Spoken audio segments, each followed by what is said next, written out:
என்னோட business technology என்னன்னாக்க, நான் இருக்கிற பொருள் எனக்கு விற்க வரவங்கள்ட்ட அதுல குறையை கண்டுபிடிச்சு அதை விலை பேசி வாங்கி விற்பேன்.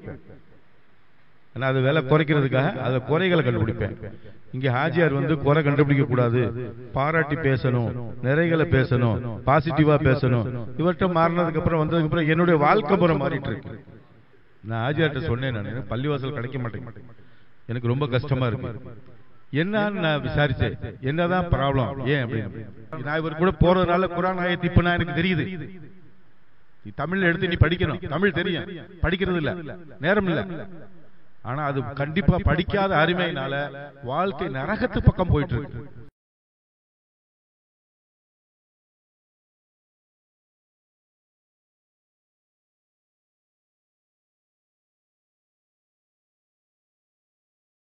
வந்துச்சு இந்த 3-4 மாசமா நம்ம கூட பயணிச்சு கொண்டிருக்கக்கூடிய ஏகே அகமது ஹாஜியார் அவங்க உங்க முன்னாடி சில வார்த்தைகள் பேசுவாங்க. இன்ஷா அல்லாஹ் நெருங்கி உட்காருங்க, அவங்களுடைய அனுபவங்களை சொல்லுவாங்க, கேட்டுக்கலாம். அஸ்ஸலாமு அலைக்கும் வரஹ்மத்துல்லாஹி வபரகாத்துஹு.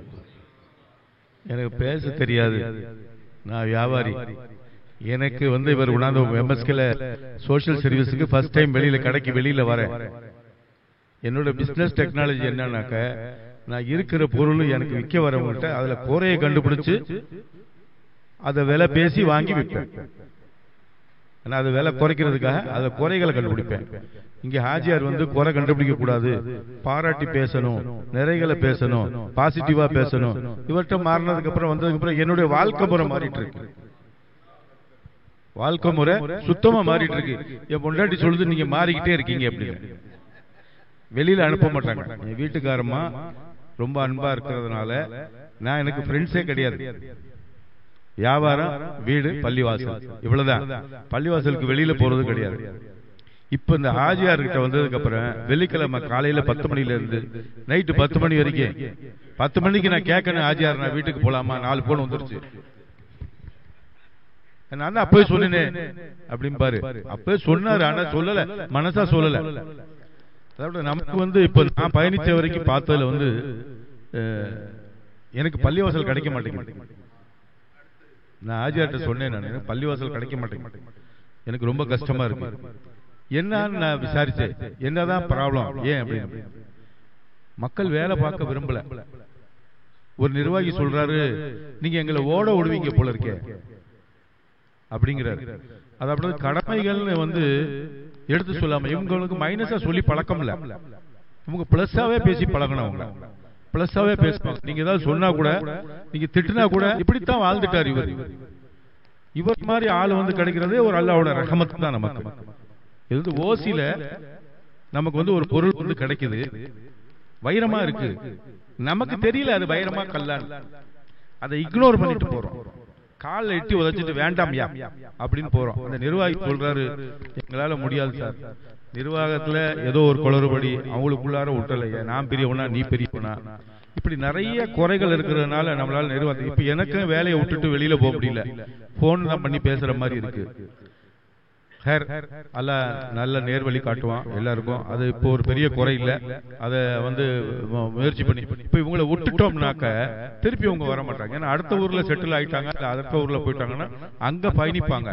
திரும்பி அவங்கள பிரேக் பண்ணி கொண்டு வருவது கஷ்டம். இதை மதுரை மக்களுக்கு புரிய வைக்கிறது ஒரு பெரிய கஷ்டமான வேலையா இருக்கு. ரெண்டாவது, நமக்கு இங்க இருந்து பிரச்சனைன்னு பார்த்தா கிட்டு வேலை பார்க்கறது வந்து ஒரு பெரிய எல்லாத்துலயுமே வந்து எல்கேஜி ஸ்டூடெண்ட் மாதிரி. அடுத்து என்ன செய்யணும், ஒரு சாதாரண சிந்தனை கூட நமக்கு வர மாட்டேங்குது.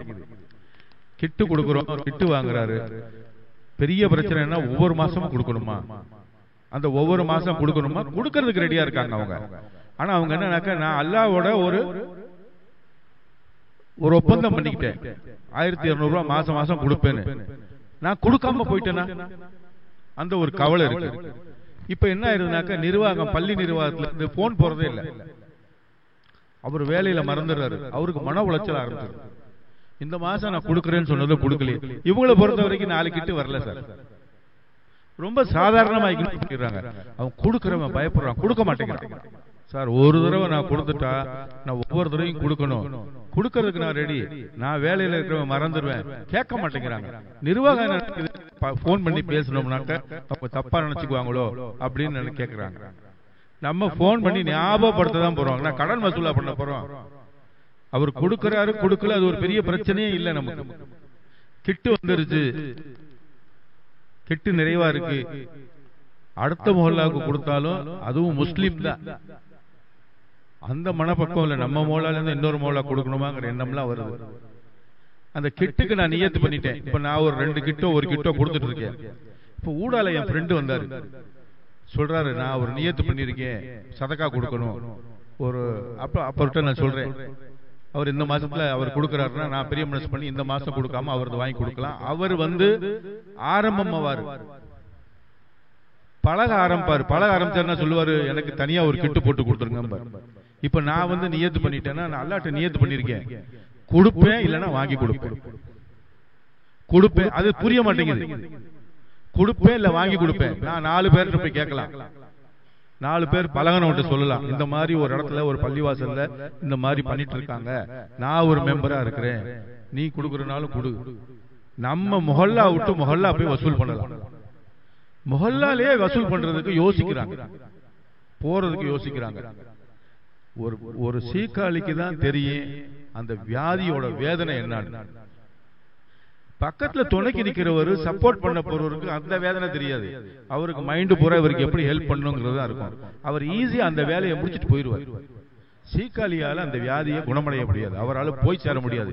டாக்டர்கிட்ட போறதுக்கு மன உளைச்சலா இருக்கும், அவருக்கு டாக்டரை பாக்குறதுக்கு மன உளைச்சல், வீட்டை விட்டு வெளியில போறதுக்கே அவருக்கு மன உளைச்சலா இருக்கும்.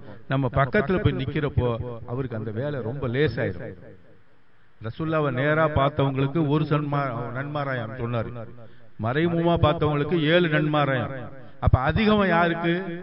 அதிகமான நன்மாராயம். ஒண்ணு வாங்கல, ஒண்ணு கொடுக்கல, நம்ம காசு வாங்கல, காசு கொடுக்கல, வெறும் வாயில சொல்றோம், அவர் தூண்ட சொல்றாரு, இப்ப கொடுப்பா, இந்த மாதிரி ஒண்ணு நடக்குதுப்பா, இது சொல்றதுக்கும் நம்ம போய் கேட்கறதுக்கும் நம்ம புஸ்தகத்தை வச்சுக்கிறதுக்கும்.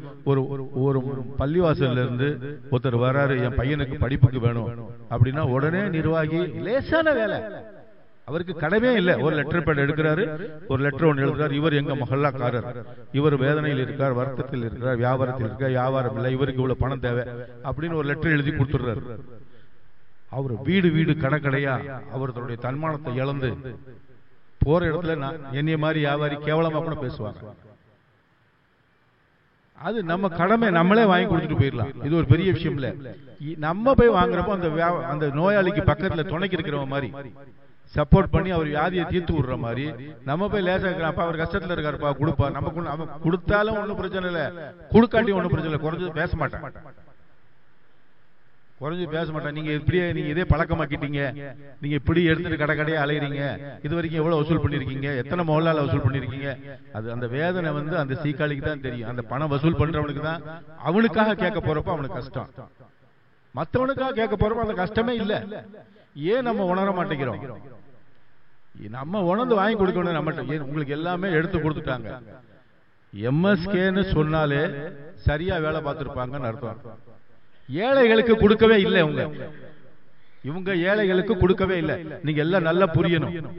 ஒரு நல்லடியாரோட அடையாளம் குர்ஆன் ஆயத்து சையத் இப்ராஹிம் சொல்றாரு. இப்பதான் நான் கேட்கிறேன், ஏன்னா நான் படிக்கிறதே இல்லையே, எனக்கு குர்ஆன் தெரியாது, படிக்கல, தமிழ்ல அரபியில ஓதணுங்கிறதுக்கு ஓதாமலே இருந்துட்டேன். நல்லடியார் அடையாளம் என்ன? அல்லாஹ்வின் மேல் அன்பின் காரணமாக ஏழைகளுக்கும் அனாதைகளுக்கும் சிறைப்பட்டோருக்கும் உணவளிப்பார்கள். ஏழை புரியுது, அனாதை புரியுது, மதரசா பிள்ளைங்க. நம்ம கண்ணுக்கு தெரிகிறது மதரசா பிள்ளைங்க தான். மதரசால எத்தீம் பிள்ளைங்க இருக்காங்க, அவங்க அனாதைகள். சிறைப்பட்டோர்னா என்ன? புதுசா ஒரு கணக்கு சொல்றாரு இவர். சிறைப்பட்டோர் அப்படின்னா என்ன? அப்படின்னா சம்பாதிக்க இயலாம ஏதோ ஒரு காரணத்தினால வீட்டுல அடப்பட்டு கிடக்கிறவங்க தான் சிறைப்பட்டோர். சிறைவாசிகள்னா வேற யாரும் இல்லை, அவங்க தான் சிறைப்பட்டோர். அந்த சிறைப்பட்டோரை மட்டும்தான் எம்எஸ்கே அடையாளம் பண்ணி கொடுக்குது. ஏழைகள்னு அடையாளம் பண்ணி கொடுத்தா அவங்களால கிட்டு வசூல் பண்ணவே முடியாது. ஏழைகளை அடையாளம் பண்ணி கொடுக்கல சார், சிறைப்பட்டோரை தான் அடையாளம் பண்ணி கொடுத்துருக்காங்க. அதுக்கே நமக்கு ஏன்னு கேட்கிறோம். அல்லாவே நிராகரிச்சுட்டான், அல்லாவே அவனுக்கு உணவு கொடுக்கல, நீ கொண்டு உணவு கொடுக்குறியான்னு கேட்கிற. அல்லா இறங்கி வர மாட்டாப்ல. அல்லாஹ் நம்மளை தான் ஏற்பாடு பண்ணியிருக்காரு, நம்ம தான் கொண்டு கொடுக்கணும். நம்ம கடமை, அதை நம்ம கடமையை நம்ம மறந்துட்டோங்கிறத விட்டு நம்ம தேவையில்லாம் பேசி அதை விரயமாக்கி அது செய்யறவங்களையும் குறையாக்கி பிடிக்கல ஒதுங்கி போயிடலாம், அடுத்தவங்க செய்வாங்க. இப்ப இந்த மாதிரி நம்ம வந்து பேசுறதுனால அடுத்த பள்ளிவாசல் கொடுக்கணும் கொடுக்க கூடாது நிறைய யோசிக்கிறாங்க. அவங்க கடமை சார், இது பள்ளிவாசல் நிர்வாகத்தோட கடமை. அந்த ஏரியா மொஹல்லா ஜமாத்தை பார்த்து பொறுப்புக்கு வந்தாங்க, இல்ல பொறுப்புக்கு வரக்கூடாது. பொறுப்புக்கு வந்துட்டா அந்த வேலையை செஞ்சே ஆகும். அதுக்கு புக்கு போட்டு கொடுத்துட்டாங்க அவங்களுக்கு ஈஸியா. நீங்க இந்த மொஹல்லா, அடுத்த மொஹல்லா, அதுக்கு அடுத்த மொஹல்லா உழைக்க. உங்களுக்கு தெரிஞ்ச வியாபாரிங்க, தூரமா இருக்க வியாபாரிங்க, பக்கத்து ஊர்ல இருக்க வியாபாரிங்க, இன்னைக்கு டெக்னாலஜி ரொம்ப வளர்ந்துருச்சு. சின்ன வயசு பையங்க, படிச்ச பையங்க ரொம்ப ஆர்வமா இருக்காங்க. டிக்டாக், பேஸ்புக், யூடியூப், இன்ஸ்டாகிராம், உங்க எம்எஸ்கே போர்டு உள்ள இருக்க போர்டு யாரும் யூஸ் பண்றதே இல்லை. போர்டு அழகா நல்ல ஒரு மார்க்கரை வாங்கி பளிச்சுன்னு தெரிகிற மாதிரி எழுதி வாட்ஸ்அப்ல போட்டு விட்டா துபாயில இருந்து 8 கிட்டு வந்துச்சு சார். துபாயில இருந்து 8 கிட்டு எனக்கு வந்துச்சு. 4 கிட்டு சோலையால கொடுத்தேன், 4 கிட்டு செல்லூர் கொடுத்தேன். ஆயத்து அதே ஆயத்து குரான். நான் இவர் கூட போறதுனால குரான் ஆயத்து இப்ப நான் எனக்கு தெரியுது. தமிழ்ல எடுத்து நீ படிக்கணும், தமிழ் தெரியும், படிக்கிறது இல்ல, நேரம் இல்ல. ஆனா அது கண்டிப்பா படிக்காத அருமையினால வாழ்க்கை நரகத்து பக்கம் போயிட்டு இருக்கு. இல்மு இருந்ததுன்னா நீங்க நரகத்து பக்கம் போவாது. நான் இப்ப வயசு ஆறதுனால பேச வர்றது ஒண்ணு மறந்துடுறேன். நடுவுல என்ன பேச வந்தேன் அப்படிங்கறத கூட நிறைய தடவை மறந்துடுறேன். ஆமா, எனக்கு நீங்க அந்த போர்டுல வந்து எழுதி நீங்க போட்டீங்கன்னாக்க நம்ம உழைப்பு தானே. அந்த உழைப்பு வந்து காரை ஓட்டுறப்போ நான் முன்னாடி உள்ள கண்ணாடியை மட்டும் பார்ப்பேன், பின்னாடி உள்ள கண்ணாடி எல்லாம் பார்க்க மாட்டேன்னா ஆக்சிடென்ட் ஆயிடும். நம்ம எல்லா பக்கத்துல இருந்து எக்ஸாக்ட் 8 ஆங்கிள் நம்ம ட்ரை பண்ணலாம். எந்த பக்கம் பணம் வந்தா என்ன இருக்கு? உழைப்பு உன்னோட நின்று போச்சா? உழைப்பு வேற இல்லையா? டியூஷன் சென்டர் உழைப்புகளுக்கு எல்லையே இல்ல. இப்போ வந்து வயசாயிருச்சு, ரிட்டையர் ஆயிட்டோம். பெரும்பாலும் ஆளுங்க வந்து ரிட்டையர்மெண்ட்டுக்கு தான் வராங்க. அப்ப நாள் பூரா இதை பத்தி சிந்திக்கலாம், இதை பத்தி வேலை பார்க்கலாம். நம்ம குரூப்பை சேர்த்துக்கலாம், சேவை குழுல வயசு பையங்களையும் சேர்த்துக்கலாம். இன்னும் எதுவும் சிறப்பா எப்படி செய்ய முடியும், எங்கிருந்து காசு வரும்? நம்ம மோலால இருக்கிறவங்க நிலைப்பாடு வந்து சிறைவாசிகள் நிலைப்பாடு தான் நம்மளுடைய வேலையா? நிறைவாசிகள் நிலைப்பாடு நம்ம பார்க்க மாட்டோமா? இவர் நல்லா இருக்காரு, இவர் மோலால நல்லா வேலை பார்க்கறாரு, அவருக்கு கொண்டு போய் புக்கை காமிச்சாலும் அவரோட டக்குன்னு 5 கிட்டும் பாரு, 2 கிட்டும் பாரு. ரெண்டாவது பைத்துல் மால்னு ஒவ்வொரு அக்கௌண்ட்டும் எம்எஸ்கே பேர்லயே ஆரம்பிக்கணும். கொடுக்கறவருக்கு ஒரு வருத்தம், நான் வந்து கண்டினியூவா கொடுக்க முடியுமா முடியாதா, இல்லைன்னா அல்லாட்ட பாவி ஆயிருவேனா, இப்படி எல்லாம் சைத்தான் யோசிக்க வைக்கிறான். அவரை கொடுக்காம இருக்கிறதுக்காக. அவர் 1 வருஷத்துக்கு நான் தரேங்கிறார். வாங்கிக்கங்க, அக்கௌண்ட்ல போடுங்க. இன்னைக்கு 32 கிட்டு, இன்னைக்கு 32 கிட்டு, உங்களுக்கு 28 தான் வந்திருக்கு. 4 கிட்டு குறையுது. அது கொடுப்பா அல்ல பின்னாடி. அந்த 1 வருஷ காசுல அவங்களுக்கு கொடுங்க. ஓட்டை இல்லாம கொடுத்துக்கிட்டே வாங்க. அடுத்து வசூல் பண்ணுங்க, சேர்த்துக்கங்க. நமக்கு 32 கிட்டுக்கு காசு வரணும். இன்னைக்கு இருக்கா, இன்னைக்கு கொடுங்க. அவர் 1 வருஷத்துக்கு கொடுத்தாரு, 1 வருஷத்துக்கு கொடுப்போம். அவருடைய நியத்து 1 கிட்டு எப்படி போய் சேர போகுது? நம்ம யாரையும் ஏமாத்தல. அந்த புக்கு எதுக்காக உங்களுக்கு போட்டு கொடுக்குறாங்க? தங்க பொக்கிஷம் அது. நீங்க கொண்டு போய் காமிச்சு அதை வாங்கி வசூல் பண்றதுக்காக தான். அதாவது 2 வேளை ஆயத்து குரான் ஆயத்து சொல்றாங்க, அதுதான் மறந்துட்டேன். ஒண்ணு வந்து வசூல் பண்றப்போ நீங்க எழுதி போடுங்க, இன்னார் கொடுத்தார் இன்னார் கொடுத்தார், என்ன அடுத்தவரை கொடுத்துறதுக்காக தூண்டும். கொடுக்கறப்ப கொண்டு போய் வீடுகள்ல கொடுங்க, மறைமுகமா கொடுங்க. அவங்கள போட்டோ எல்லாம் எடுக்காதீங்க.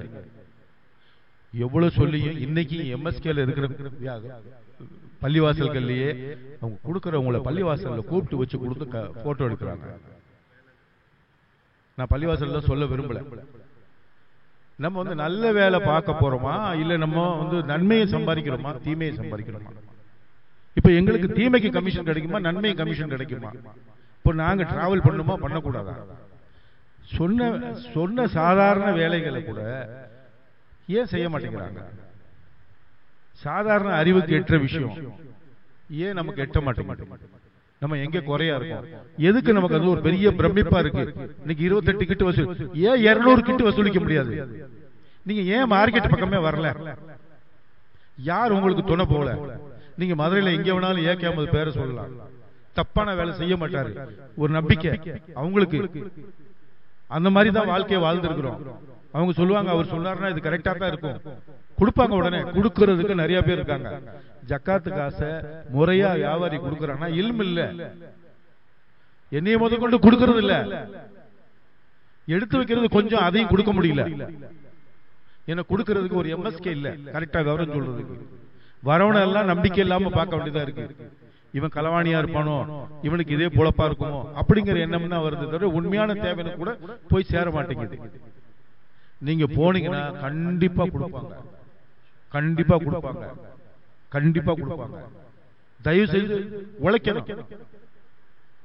உழைக்க ஆர்வம் இல்லைன்னா அதே கதை தான். இந்த பள்ளிவாசல் சொல்றாங்களா, நீங்க எங்களை ஓட விடுவீங்க, எங்களுக்கு வேலை அதிகமா கொடுத்துருவீங்க. வயசு கூட கூட நல்லா தெரிஞ்சுக்கங்க, உடம்பு தான் வயசு கூடுது, மனசுக்கு வயசு கூடுறதே இல்லை. நம்மளுடைய ரூ நம்ம உடம்பை இழந்த உடனே நம்ம இளமையாத்தான் போவோம். ரூ இளமையாத்தான் இருக்கும். எல்லாம் நம்மளை திருப்பி மறுமையில் எந்திரிக்கிறப்போ இளமையாத்தான் எழுப்புவான். எல்லாரும் ஒத்த வயசாத்தான் இருப்போம். அப்ப அந்த மனசு இளமையாத்தான் இருக்கு. உடம்புக்காக கொஞ்சம் அப்பப்போ ரெஸ்ட் எடுத்துக்கோங்க, மனசை ஓட விடுங்க. அப்பதான் வேலைகள் சிறப்பாகவும் சூப்பராகவும் இருக்கும். மறுமைக்கான காரியம், இந்த உலகத்துக்கான காரியம் நிறைய செய்யறோம். மறுமைக்காக கொஞ்சமா நம்ம சம்பாதிப்போம். அந்த கபர்ல போறதுக்கு முன்னாடியே எனக்கு அல்லாஹ் அந்த தைரியத்தை கொடுக்கணும். நான் கபருக்கு போறேன்னு வேதனைப்படக்கூடாது. இன்னைக்கு கபர்ல நாளைக்கு என்ன இருக்குமோ, நான் எப்படி கஷ்டப்படுவனோ, கபர் நெருக்குமா, உள்ளார பாம்பு இருக்குமா, பூரா இருக்குமா கூட, எனக்கு கபர்ல இருந்து சொர்க்கம் ஆரம்பிக்குங்கிற நீயத்தோட போகணும்னா அதுக்கான வேலைகளை மறுமையில இப்பவே நம்ம செஞ்சிருந்தாரு. இன்ஷா அல்லாஹ். ஆகிரு தஅவானா அல்ஹம்துலில்லாஹி ரப்பில் ஆலமீன்.